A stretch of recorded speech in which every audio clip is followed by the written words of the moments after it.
इस लोक को किसने बनाया होगा?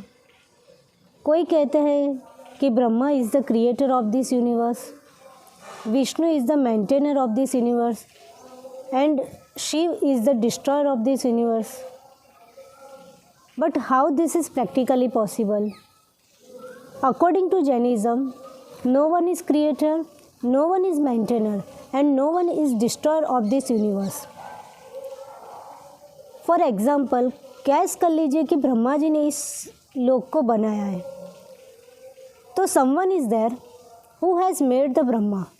यदि ब्रह्मा जी ने इस लोक को बनाया है तो कोई ऐसा होगा जिसने ब्रह्मा जी को बनाया होगा, मीन्स उनसे कोई बड़े वाले भगवान. तो फिर उस बड़े वाले भगवान को बनाने वाले कौन होंगे? तो उससे कोई बड़े वाले भगवान होंगे. उन बड़े वाले भगवान को बनाने वाले कौन होंगे? तो उनसे कोई बड़े वाले भगवान होंगे. ऐसा करते करते एक पॉइंट वो आएगा जहाँ पे we have to stay that कि इनको किसी ने कभी नहीं बनाया, राइट. तो एक पॉइंट में हम कहते हैं कि इस पर्सन को, इस महापुरुष को, इस भगवान को किसी ने नहीं बनाया. तो उसी तरह से जैनिज़्म में जो लोक को किसी ने नहीं बनाया है वो शाश्वत है. वो सिर्फ 6 द्रव्यों से बना हुआ है और 6 द्रव्य भी शाश्वत है. तो उस बात को स्वीकारने में क्या प्रॉब्लम है? तो इससे प्रूव होता है कि लोक को किसी ने नहीं बनाया है. और फॉर एग्ज़ाम्पल कि सपोज़ कोई छोटा बच्चा होता है तो उसके लिए उसके पेरेंट्स सब कुछ होते हैं, राइट. उसको फादर कहता है. और अपन भगवान को क्या कहते हैं?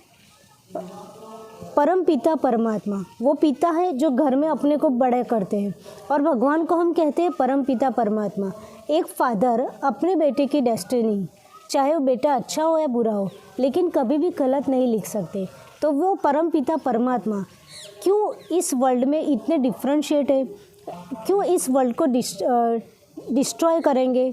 कोई रिच, कोई पुअर, कोई बहुत ब्यूटीफुल दिख रहा है, कोई बहुत अगली दिख रहा है. ये कितने सारे डिफ्रेंशिएट हैं.